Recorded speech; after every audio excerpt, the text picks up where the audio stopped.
peço que você abra imediatamente a sua Bíblia comigo na segunda carta de Pedro, capítulo 3. Segunda carta do apóstolo Pedro, capítulo 3.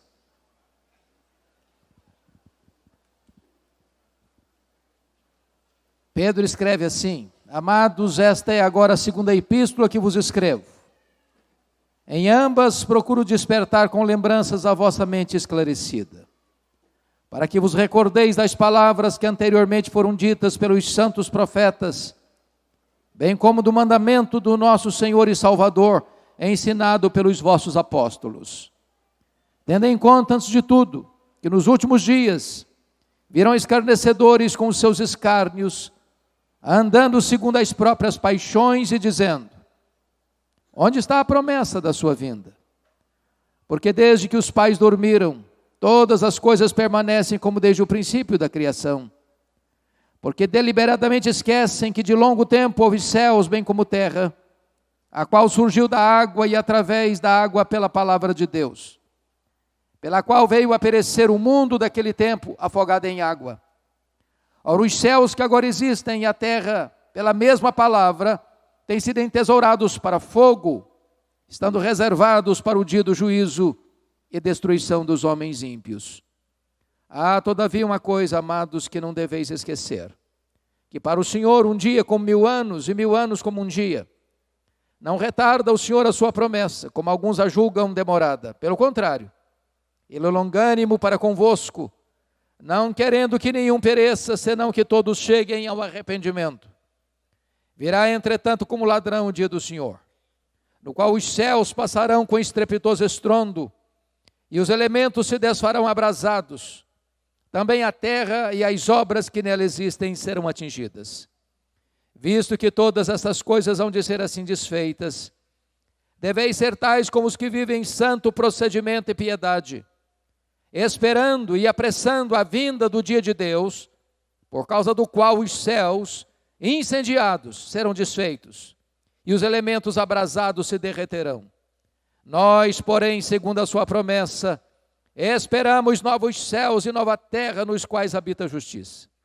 Por essa razão, pois, amados, esperando essas coisas, empenhai-vos por ser achados por Ele em paz, sem mácula e irrepreensíveis, e tende por salvação a longanimidade de nosso Senhor, como igualmente o nosso amado irmão Paulo vos escreveu, segundo a sabedoria que lhe foi dada, ao falar acerca desses assuntos, como de fato costuma fazer em todas as suas epístolas, nas quais há certas coisas difíceis de entender, que os ignorantes e instáveis deturpam, como também deturpam as demais escrituras para a própria destruição deles. Vós, pois, amados, prevenidos como estáis de antemão, acautelai-vos, não suceda que, arrastados pelo erro desses insubordinados, descaiais da vossa própria firmeza. Antes, crescei na graça e no conhecimento de nosso Senhor e Salvador Jesus Cristo. A Ele seja a glória, tanto agora como no dia eterno. Amém. Eu quero conversar um pouco com vocês hoje sobre exatamente o retorno do Rei. A segunda vinda de Cristo é a acrópole da nossa esperança. É o pináculo da fé cristã. É o ponto culminante da história. A segunda vinda de Cristo será o evento mais auspicioso, glorioso e estupendo de toda a história da humanidade. O fato de Jesus retornar prova para nós que a história não está à deriva. Ela não é como um caminhão sem freio ladeira abaixo. A história não está dando voltas em círculo como pensavam os gregos. A história caminha para uma consumação na vitória retumbante de Jesus Cristo e da sua igreja. Estejam certos disso. A mentira não prevalecerá sobre a verdade. Prestem bem atenção. A injustiça não dominará a justiça. O diabo não ganhará esta batalha. Jesus Cristo virá vitoriosamente, poderosamente, e colocará todos os seus inimigos debaixo dos seus pés. E ele então reinará para sempre e sempre com a sua igreja. Jesus voltará, e voltará pessoalmente. Ele não enviará um embaixador, ele pessoalmente virá. Ele voltará visivelmente, todo olho verá, até aqueles que o traspassaram. Ele voltará audivelmente, ouvida a voz do arcanjo e ressoada a trombeta de Deus, ele descerá dos céus com grande poder e muita glória. Ele voltará também repentinamente, diz a Escritura, que será num momento, num átomo de tempo, num instante, num abrir e fechar de olhos. A trombeta soará e Jesus virá gloriosamente para buscar a sua noiva. Jesus virá ainda inesperadamente. Vai ser como ladrão de noite, não vai ser um dia óbvio. Vai ser um dia comum como qualquer outro. Quando você levanta e leva os filhos para a escola, ou os busca da escola, e vai para o seu trabalho, e retorna do seu trabalho, vai ser um dia assim, que Jesus virá. Você não sabe o dia, você não sabe a hora, portanto devemos vigiar. Mas ainda mais, a segunda vinda do Senhor Jesus Cristo será inescapável. Vai ser como mulher grávida. Estando grávida, precisa dar à luz.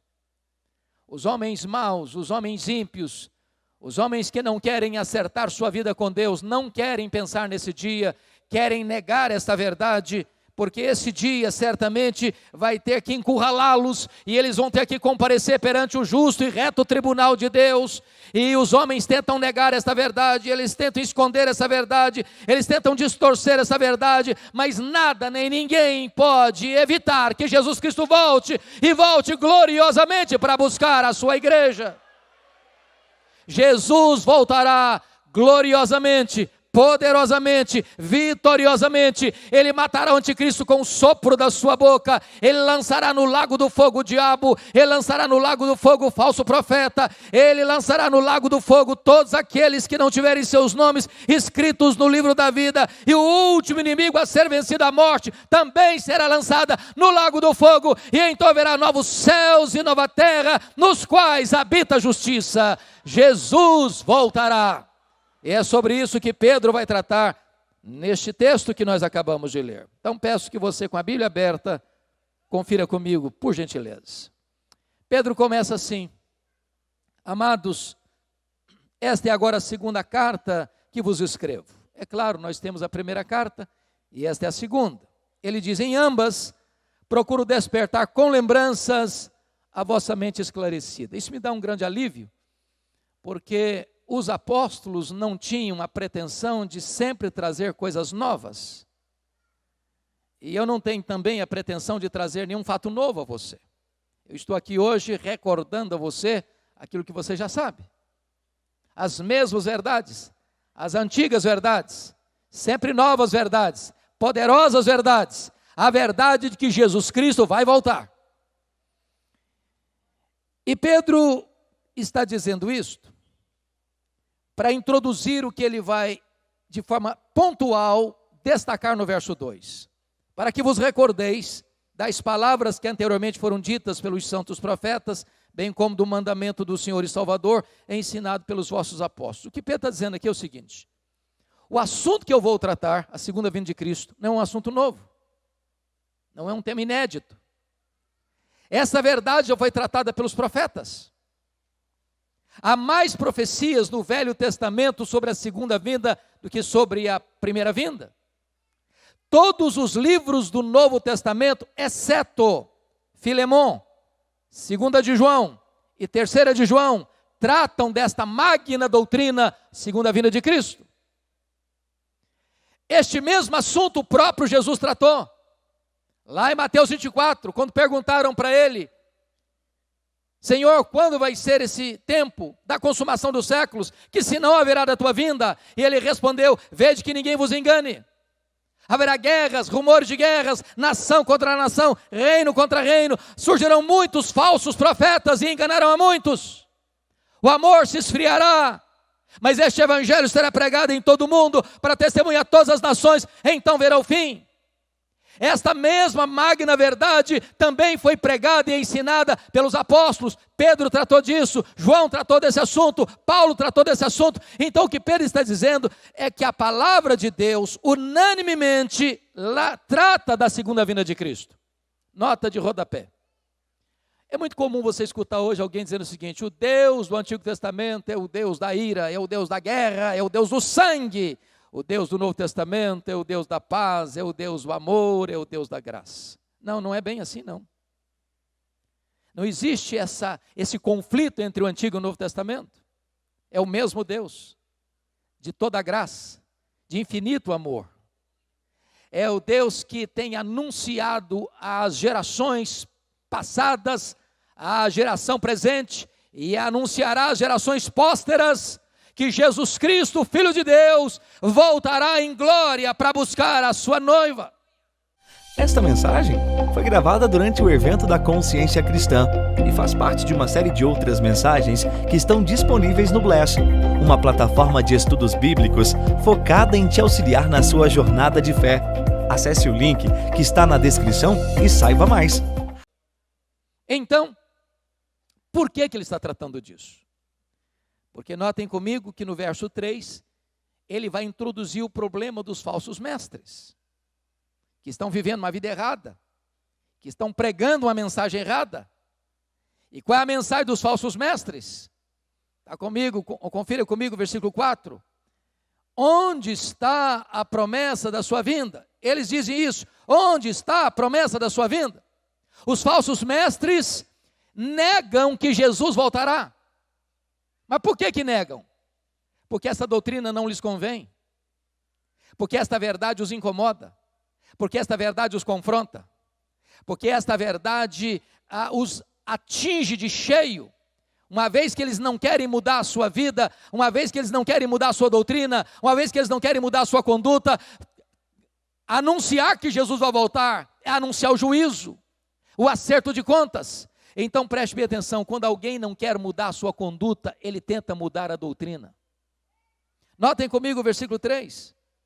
Os falsos mestres estão surgindo e virão escarnecedores com os seus escárnios, andando segundo as suas próprias paixões. Se a teologia está errada, a ética está errada. Se o ensino está errado, a vida está errada. Você nunca vai encontrar um falso mestre sendo padrão de piedade, porque a teologia é mãe da ética.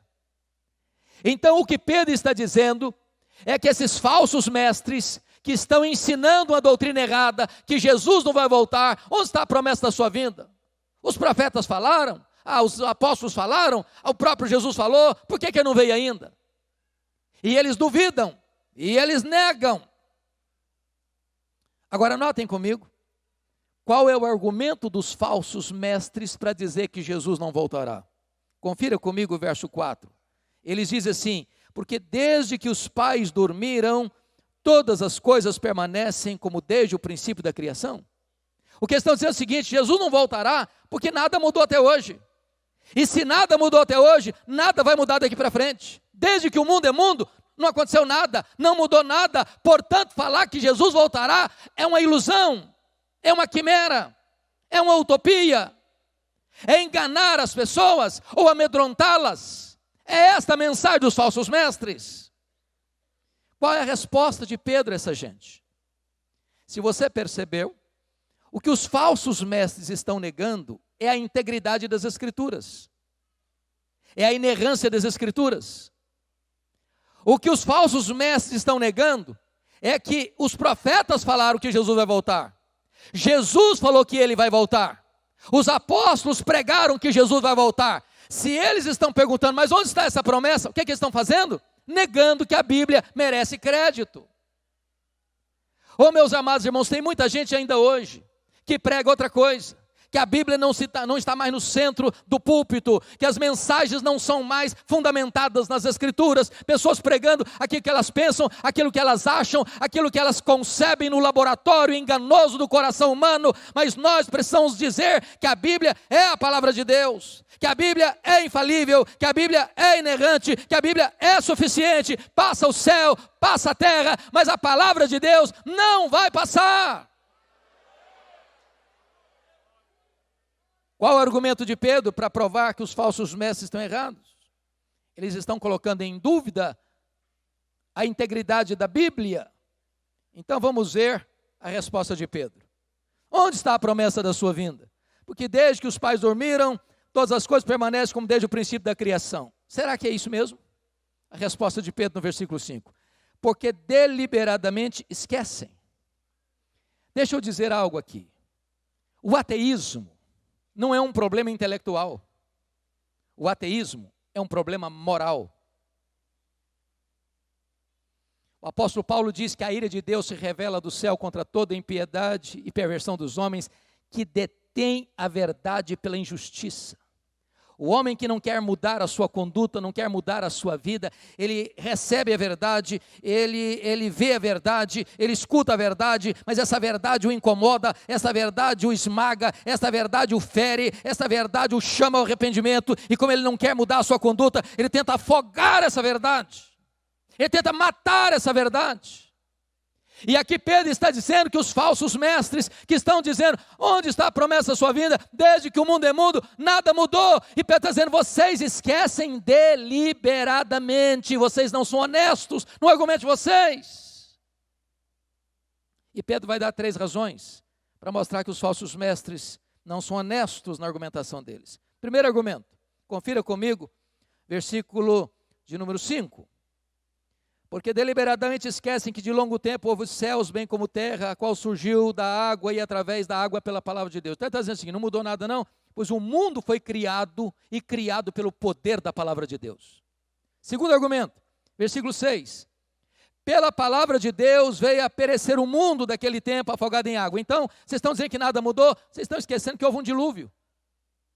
E o dilúvio veio pelo poder da palavra de Deus. Esta palavra que vocês negam, esta palavra que vocês torcem, por ela Deus criou o mundo e por ela Deus trouxe juízo ao mundo no dilúvio. Terceiro argumento de Pedro, confira comigo o versículo 7.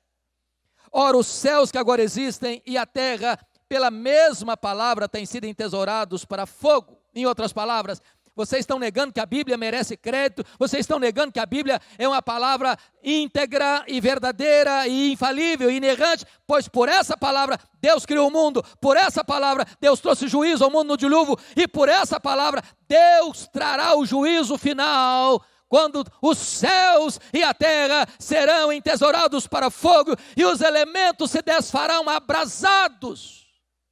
Esta é a palavra que não pode falhar.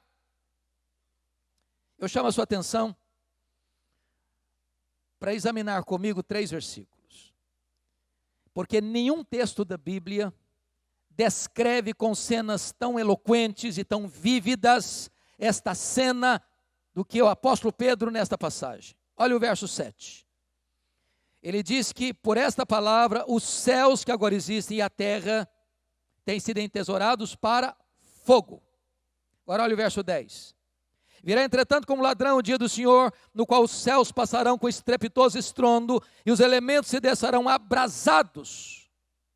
Agora olha o versículo 12. Esperando e apressando a vinda do dia de Deus, por causa do qual os céus incendiados serão desfeitos e os elementos abrasados se derreterão. Meus irmãos, você nunca viu, não está vendo e não verá a mente mais criativa produzir um filme de ficção retratando essa cena. Final do ano passado, começo deste ano, nós vimos os incêndios devastadores na Austrália. Até mesmo na nossa floresta úmida, floresta amazônica, tivemos focos de incêndio. O ano passado vimos a Catedral de Notre Dame em Paris ardendo em chamas. Agora imagine você o que é um incêndio cósmico. Os céus incendiados. O teto do universo caindo. e os elementos se desfazendo, abrasados. Imagine o que é toda a terra ardendo em chamas. Imagine o que é as colunas do universo ruindo, entrando em colapso. É uma cena de terror. É uma cena de medo. É uma cena catastrófica. E os homens desesperados vão tentar fugir dessa cena. Está lá em Apocalipse 6, 12 a 17. Os homens vão querer fugir para algum lugar, para uma caverna, para um buraco, para qualquer situação. Eles não estão com medo de morrer, não. Eles estão com medo de enfrentar a ira de Deus no seu juízo. Esta é a cena que Pedro está descrevendo, meus amados irmãos, da segunda vinda do Senhor Jesus Cristo. Mas fica ainda a pergunta dos falsos mestres: cadê a promessa da sua vinda? Por que está demorando? Se você é a quarta geração de crente e está aqui hoje, seus bisavós falaram da segunda vinda de Cristo, seus avós falaram da segunda vinda de Cristo, seus pais estão falando da segunda vinda de Cristo, você está ouvindo sobre a segunda vinda de Cristo. Paulo esperava a segunda vinda de Cristo para os seus dias. Os pais da igreja esperavam para os seus dias. Os reformadores esperavam a volta de Jesus para os seus dias. E a pergunta ainda é: por que ele não voltou ainda? Cadê a promessa da sua vinda? Vejamos a resposta de Pedro. Confira comigo o versículo 8. Há todavia uma coisa, amados, que não deveis esquecer, que para o Senhor um dia é como 1000 anos, e 1000 anos como um dia. Deus não vê o tempo como o homem vê. Deus está lá no passado, Deus está aqui no presente, e Deus está lá no futuro, no seu eterno agora. Ele não conta o tempo como nós contamos. Então, Pedro vai mostrar outra coisa. Mas por que ele está demorando? É a pergunta dos falsos mestres. Cadê a promessa da sua vinda? E talvez você é crente e diz: Senhor, por que o Senhor não volta logo? Tem crente querendo: Senhor, volta logo. Mas não é porque quer que Jesus volte, não é porque está querendo sair dessa magrela que está vivendo. E por que não voltou ainda? Pedro responde no versículo 9, confira comigo: não retarda o Senhor a sua promessa, como alguns a julgam demorada. Pelo contrário, Ele é longânimo para convosco, não querendo que nenhum pereça, senão que todos cheguem ao arrependimento. Sabe por que parece que Ele está demorando? É porque Deus está lhe dando mais uma chance, mais uma oportunidade de você se voltar para Ele.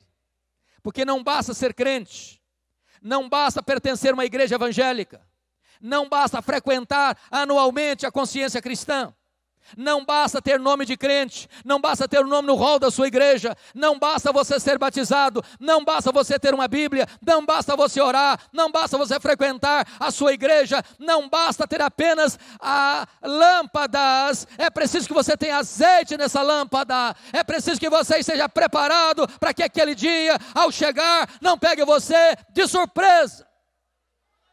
O Senhor está retardando por amor a você, por amor à sua misericórdia, lhe dando mais uma oportunidade de você se reconciliar com Deus. Mas alguém pode dizer assim: bom, já que Deus é tão misericordioso, que Ele está retardando mesmo, então deixa eu viver mais um pouquinho minha vida acomodada. Não vai chegar mesmo, vai demorar mesmo. Então deixa eu curtir um pouco mais. Aí Pedro insere o versículo 10, dizendo o seguinte: virá entretanto como ladrão o dia do Senhor. Preste bem atenção. Esse dia vai pegar muita gente de surpresa.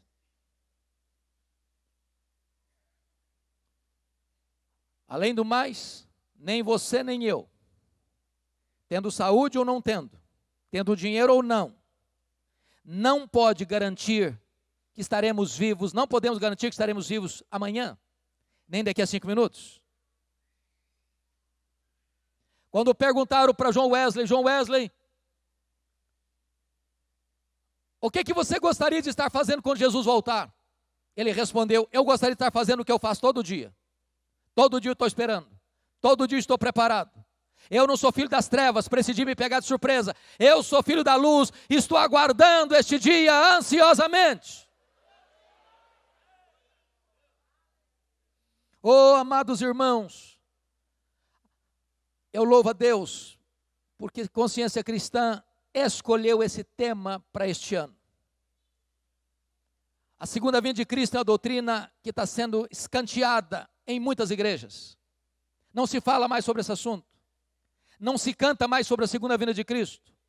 Não se prega mais sobre a segunda vinda de Cristo.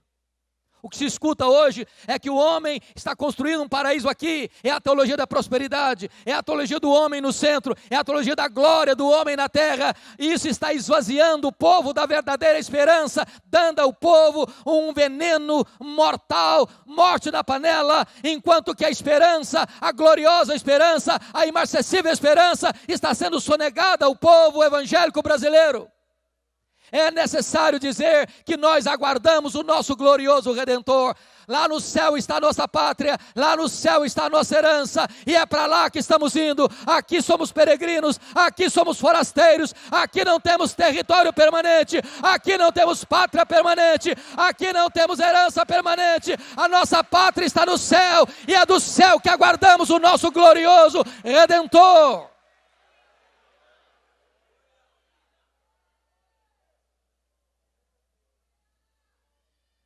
Ora, preste bem atenção. Se você crê que Jesus vai voltar, que implicação tem isso na sua vida? Pedro trata disso da seguinte maneira. Olha comigo o versículo 11. Visto que todas estas coisas hão de ser assim desfeitas, ele está dizendo que os céus e a terra vão ser desfeitas. E olha comigo o versículo 10, parte B. Também a terra e as obras que nela existem serão atingidas. Aqui é importante você refletir. O que Deus criou vai ser desfeito. A linguagem aqui, irmãos, usada pelo apóstolo Pedro, no final do primeiro século, é como que a mesma linguagem da desintegração do átomo. Os elementos abrasados derreterão, se desfarão. Agora, isso vai ser destruído pelo fogo, mas também as obras que nela existem, os prédios, as casas, os palácios, aquilo que você construiu, aquilo que em que você investiu, aquilo que você ajuntou e acumulou. Eu quero dizer uma coisa a você nesta noite: se tudo que você tem na vida é dinheiro, você é pobre demais. Se tudo que você tem construído e feito na vida é acumular bens, casas, prédios, apartamentos, fazendas, você está juntando para o fogo. É hora da igreja parar e pensar que nós precisamos levantar e colocar tesouros lá em cima, onde nem a traça, onde nem a ferrugem e nem um ladrão pode tomar de você. Agora olha a orientação de Pedro no versículo 11. Visto que todas essas coisas vão de ser assim desfeitas, não é talvez sejam desfeitas, vão ser desfeitas, deveis ser tais como os que vivem em santo procedimento e piedade. Se você crê que Jesus vai voltar, você tem que mudar a sua vida. Não dá para você, não, Jesus vai voltar e você está vivendo deliberadamente no pecado. Isso é loucura. Segundo, como é que nós devemos esperar a volta de Jesus? Olha o versículo 12. Esperando a vinda do dia de Deus. A ideia do esperar aqui é como se você estivesse na ponta dos pés, olhando para o horizonte, como aquele pai do pródigo estava olhando para a estrada todo dia, para o filho retornar, e quando o filho aponta na estrada, ele corre, ele abraça, ele beija, ele celebra. É com essa expectativa que a igreja deve esperar o retorno do rei. Terceiro, olha o que Pedro diz no versículo 12 ainda, não só esperando, mas apressando a vinda do dia de Deus. Bom, só Deus, o Pai, sabe esse dia. E como é que você e eu podemos entrar nessa agenda e apressar esse dia? A única maneira, e Jesus Cristo dá a senha para nós, Mateus 24:14, e este evangelho do reino será pregado em todo o mundo para testemunhar todas as nações, então virá o fim. Se você crê que Jesus vai voltar, É hora de você começar a pregar para a sua família. É hora de você começar a pregar para os seus parentes. É hora de você começar a pregar lá na faculdade onde você estuda. É hora de você começar a pregar lá no escritório onde você trabalha. É hora de você começar a pregar lá na empresa e na fábrica que você trabalha. É hora de você se levantar como uma testemunha de Deus e dizer o seguinte: Jesus é o único Salvador, Ele é o único Senhor, e hoje Ele quer ser o seu advogado, mas se você não se arrepender, Ele voltará como seu juiz, e você vai ter que enfrentar o seu julgamento. Então prepara-te para te encontrares com o Senhor teu Deus. Mas notem comigo, em quarto lugar, versículo 13. E aqui, irmãos, essa cena para mim é dramática, porque a cena que Pedro coloca aqui é de terror. Eu acho que por mais dramático que seja um filme de ficção ou de terror que você já assistiu, você nunca assistiu algo semelhante. Os céus incendiados, os elementos abrasados se derretendo e se desfazendo, a terra e tudo que está em cima dela pegando fogo. Há um incêndio cósmico. Isso não é ficção, isso não é figura de linguagem, exatamente isso é o que vai acontecer.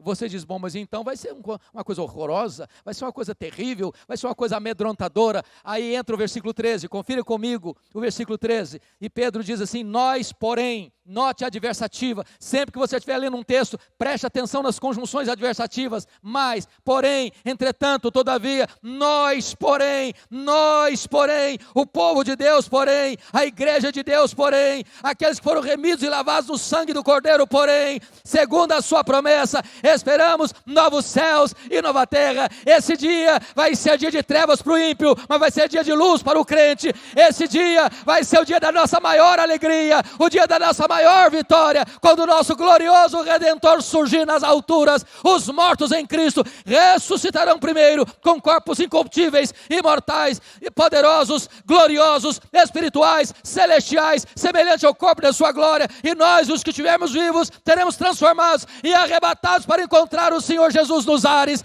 e então nós ouviremos a sua voz: vinde benditos de meu Pai, entrem na posse do reino que vos está preparado desde a fundação do mundo, e nós entraremos para as bodas do Cordeiro com Ele, numa festa que nunca mais vai acabar. Não haverá dor, não haverá lágrima, não haverá pranto, não haverá luto, e nós estaremos para sempre e sempre com Ele, em novos céus e nova terra.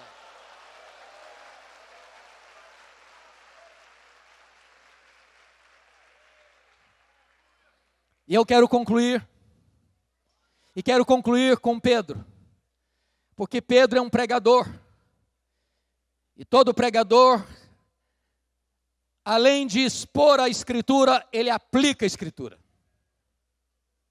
Então Pedro vai fazer no seu discurso, no seu sermão sobre a segunda vinda, sobre o retorno do rei, 4 aplicações práticas, e com essas eu termino a palavra. Primeira aplicação prática de Pedro, confira comigo o versículo 14. Por essa razão, note que por essa razão é uma palavra de consequência. Por essa razão, pois, amados, esperando essas coisas, que coisas? A volta gloriosa do rei. Empenhai-vos por ser achados por ele em paz, sem mácula e irrepreensíveis. Primeiro, se você crê que Jesus vai voltar, para de brigar, irmão. Para de fazer confusão. Para de ser encrenqueiro.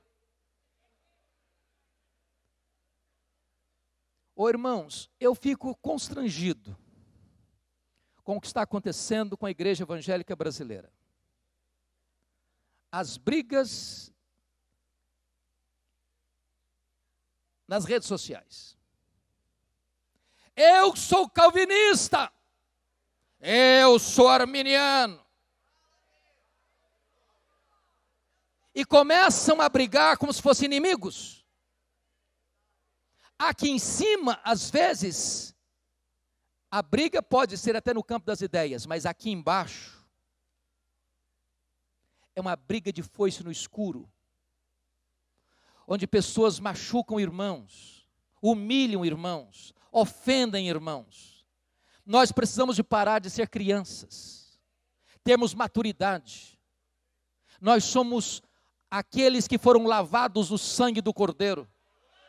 nós somos aqueles que foram remidos pelo nosso glorioso Redentor. Nós somos aqueles que foram habitados e revestidos com o poder do Espírito Santo. E nós não podemos ficar brigando uns com os outros. Nós precisamos viver em paz. Em paz. Há muita soberba, irmãos, no meio evangélico brasileiro. Soberba intelectual, soberba doutrinária. Talvez se nós fôssemos mais humildes, nós poderíamos ajudar mais, abençoar mais, cooperar mais, contribuir mais, pavimentar mais o caminho. Se você crê que Jesus vai voltar, é hora de você entender isso, que o Senhor nos ache em paz. Segunda aplicação de Pedro. Aceitem a verdade. Eu acho belíssimos versos 15 e 16, confiram comigo. E tende por salvação a longanimidade de nosso Senhor, como igualmente o nosso amado irmão Paulo vos escreveu, segundo a sabedoria que lhe foi dada, ao falar acerca desses assuntos, como de fato costuma fazer em todas as suas epístolas, nas quais há certas coisas difíceis de entender, que os ignorantes deturpam, como também deturpam as demais escrituras, para a própria destruição deles. Eu fico aliviado quando Pedro diz isso, porque às vezes eu pensava que só eu achava que Paulo falava coisas difíceis. Mas o irmão Pedro, que era colega de Paulo, mas esse Paulo recebeu uma dose especial de sabedoria divina, porque ele fala algumas coisas que é difícil de entender. Mas o que é maravilhoso é que Pedro escreve essa carta no final da vida. No final da vida dele. Pastor, o senhor não está chutando, não? É isso mesmo? É sim. Eu posso provar para você que Pedro escreveu essa carta no final da vida dele. Vocês se lembram de João 21, 18 e 19? Quando Jesus está restaurando Pedro, lá no mar da Galileia, Jesus disse assim para Pedro: Pedro, você se lembra quando você prometeu que você daria a vida por mim? Morreria por mim? Pois é, Pedro, esse dia vai chegar. Só que não vai ser agora não. Agora você é jovem. É quando você ficar velho. Agora você vai para onde você quer. Mas quando você ficar velho, eles vão cingir você, eles vão pregar você, eles vão crucificar você. Mas você vai glorificar a Deus com esse gênero de morte. E Pedro ficou velho. Agora pense comigo, querido prefeito, o Pedro indo para casa depois de um dia de trabalho, botar a cabeça no travesseiro e pensar: bom, Jesus disse que quando eu ficar velho, eu vou morrer crucificado. Aí está pregando um sermão, quando ele termina de pregar, vem de novamente dele: Jesus falou que quando eu ficar velho, eu vou morrer crucificado. Aí ele sai para fazer uma viagem missionária, enquanto caminha, vem na mente dele: o Senhor falou que quando eu ficar velho, eu vou morrer crucificado. Se fosse você, como é que você se comportaria? Sabendo que na velhice você não vai se aposentar e morar numa casa de campo, nem numa casa de praia. Mas que a velhice aguarda para você morte e morte de cruz. Pois bem, quando ele está começando essa carta, lá no capítulo 1, versículo 14 e 15, ele diz assim: eu estou certo estou de que estou prestes a deixar o meu tabernáculo, estou prestes a morrer, como efetivamente nosso Senhor Jesus Cristo me revelou. Mas de minha parte, esforçar-me-ei diligentemente por fazer que a todo tempo, mesmo depois da minha partida, conservei lembrança de tudo. O Pedro está dizendo o seguinte: Roma vai me matar.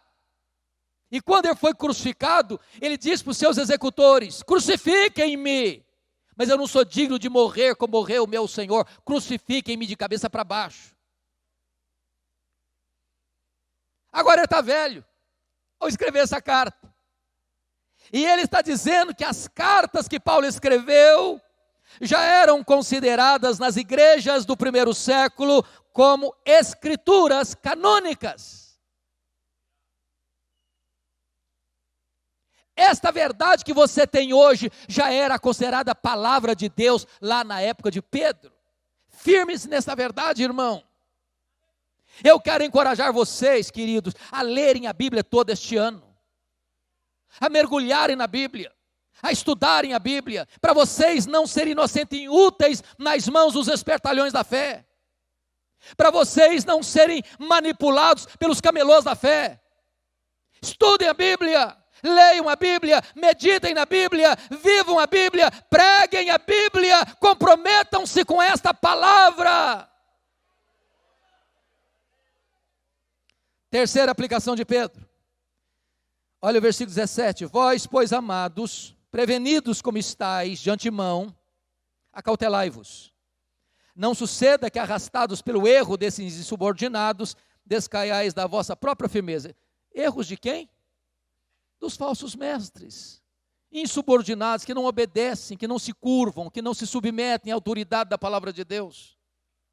Então, um conselho que Pedro está dando é o seguinte: todo dia eu recebo e-mails, eu recebo WhatsApp, pessoas, pastor, o senhor escutou o que o fulano disse? O senhor viu lá o que aquele pregador falou? O senhor viu lá que maluquice que o cara disse, que a Bíblia não é a palavra de Deus? O senhor viu lá que o camarada diz que ele e Deus é a mesma coisa, que ele não tem nenhum complexo de inferioridade em relação a Deus, porque ele é tão santo e tão justo como Deus? O senhor escutou isso? E o senhor escutou mais aquela heresia? E aí, irmão, sabe o que está dizendo?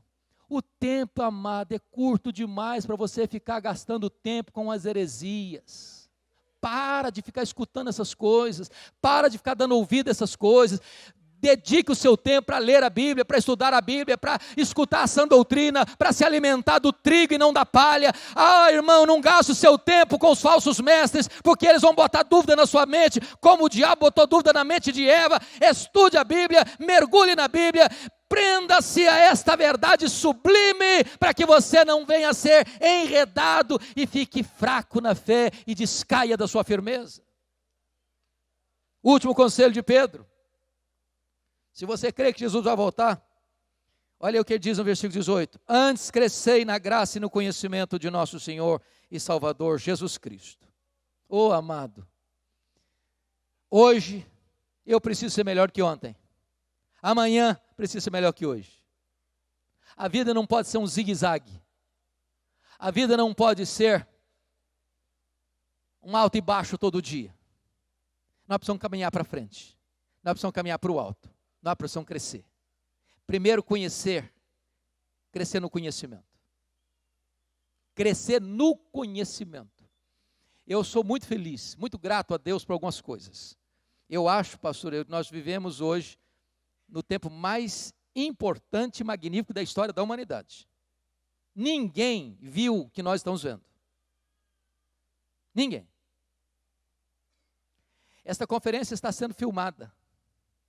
Mais gente vai ver o conteúdo dessa conferência depois do que está vendo presencialmente. Que coisa maravilhosa. Hoje, amados, nós temos Bíblia de estudo do que você puder imaginar. Bíblia para criança, Bíblia para adolescente, Bíblia para jovem, Bíblia para casais, Bíblia para adulto, Bíblia para velho, Bíblia para descasado, Bíblia para aposentado, Bíblia de tudo quanto é jeito que você quiser. Mas você pega e diz assim para o povo: vamos abrir a Bíblia lá em Miqueias. O povo começa a olhar lá em Gênesis. Analfabeto da Bíblia. Amados irmãos, está na hora de nós investirmos no conhecimento. Crescei no conhecimento. E mais, crescei na graça. Porque não basta só conhecer, amado. Tem muito crente que sabe demais, mas está seco igual um poste, está árido igual um deserto. Não basta ter luz na cabeça, é preciso ter fogo no coração. É preciso ser cheio do Espírito Santo. É preciso viver uma vida de piedade, de santidade, de irrepreensibilidade. É preciso ter azeite na sua lâmpada. É preciso estar cheio do Espírito Santo de Deus. E Pedro termina o seu sermão com a doxologia. A ele, ao Rei, seja a glória, tanto agora como no dia eterno. Os púlpitos precisam voltar a ser cristocêntricos e não coaching. Os púlpitos precisam voltar a colocar a Bíblia no centro e não psicologização humana. Oh, amados irmãos, que Deus restaure a sua igreja, que Deus renove e reavive a sua igreja. para que nós estejamos com os olhos fitos na volta do Rei, o amado da nossa alma.